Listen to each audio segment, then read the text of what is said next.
Hello, my deliciously twisted. Welcome back to Velvet Crypt for another wonderful Dark Romance Friday. Tonight, we're digging into So My Ex-Boyfriend is a Serial Killer by Kylie Scott. Yes, that title grabs you. A story where a tattooed chef feeds the outcast and secrets refuse to stay buried.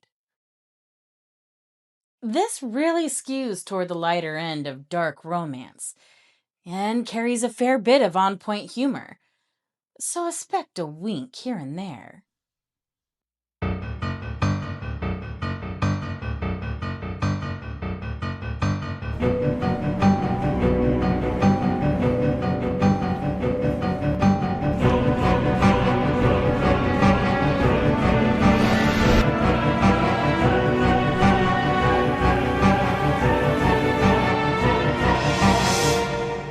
Welcome to the Velvet Crypt. Content warnings. This book deals with stalking. I don't judge, I inform. On my personal dark scale, I'd file this as. Is that it? If you're brand new to dark romance, this could be a cautious first step into territory that flirts with obsession without diving fully into gore. I listened to this as an audiobook. It took about 6.5 hours. The paperback or digital copy, it runs about 240 pages. A proper quick weekend read or a few commutes. I'd shelve this under romantic suspense with comforting HEA energy and a few familiar tropes that keep the pages turning. We find ourselves following Sydney, who's trying to rebuild a life shadowed by one brutal truth. Her ex is a serial killer.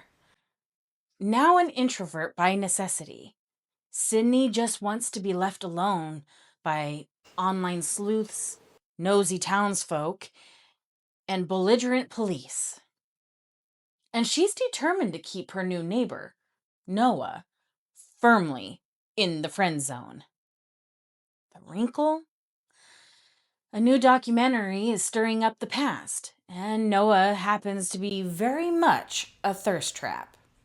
So, the heart of the book is essentially watching Sydney dodge reporters, avoid small town gossip, and resist a man who's slowly becoming more than a neighbor. While danger and publicity tighten around her. Where power and obsession are where the darker notes live, power here plays out socially. The townspeople have opinions, and those opinions shape Sydney's every move. She leans on friends, Mariel and Hannah, and on Noah to maintain some normalcy. But the dynamic is constantly shifting under the weight of public scrutiny. Obsession takes a different form. A stalker is stalking Sydney, but also Sydney's fixation on finding the other victims of her ex-boyfriend. You see it in a striking scene where she keeps an office door locked, behind which a map is dotted with pins, revealing a search that's equal parts practical and haunting. I admit I did struggle with the title. It's more of a blunt descriptor of motive than suspense bait. But the disconnect between title and tone is part of the book's personality. The Asylum.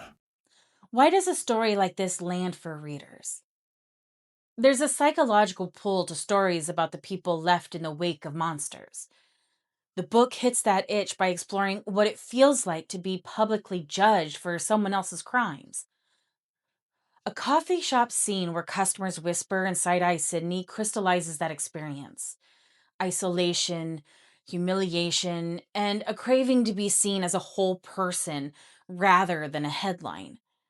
Things that you kind of don't think about when you actually watch a true crime show. For readers who follow true crime and also want emotional validation, this scratches a complicated, voyeuristic itch. part curiosity and part empathy. The relationship arc is slow burning and relatively grounded. Sydney and Noah begin with a practical friendship. Boundaries and rules are set, and both characters seem to respect them. Over time, those boundaries fray as honesty creeps in and vulnerability replaces performative distance. A decisive moment comes when Noah shows up at Sydney's door after leaving his own party, a small scene that shifts trajectory from friendly banter to genuine intimacy. The ending leaves a few tensions in classic suspense fashion. Who's tailing her in a car? Could Sydney's ex ever be released? And will Noah and Sydney finally make it to an honest future together? I'm going to be honest with you guys. I came away slightly let down. If you're into lighter romantic suspense and fans of authors like Kristen Callahan or Ali Hazelwood's tone adjacent energy, this will probably hit your sweet spot. If you can't stand action standoffs or you prefer darker, more intense psychological explorations, this might feel too surface level. Overall, I'm giving So My Ex Boyfriend is a Serial Killer a 4 out of 10. It's entertaining in short bursts, cozy at times, and occasionally tense, but it never fully commits to the darker stakes it flirts with. If you like tonight's breakdown, like, subscribe, and toll the bell. Want to lurk in the shadows and chat more about horror and dark romance? Join the Velvet Crypt Discord. Links down below. Until next time, good night.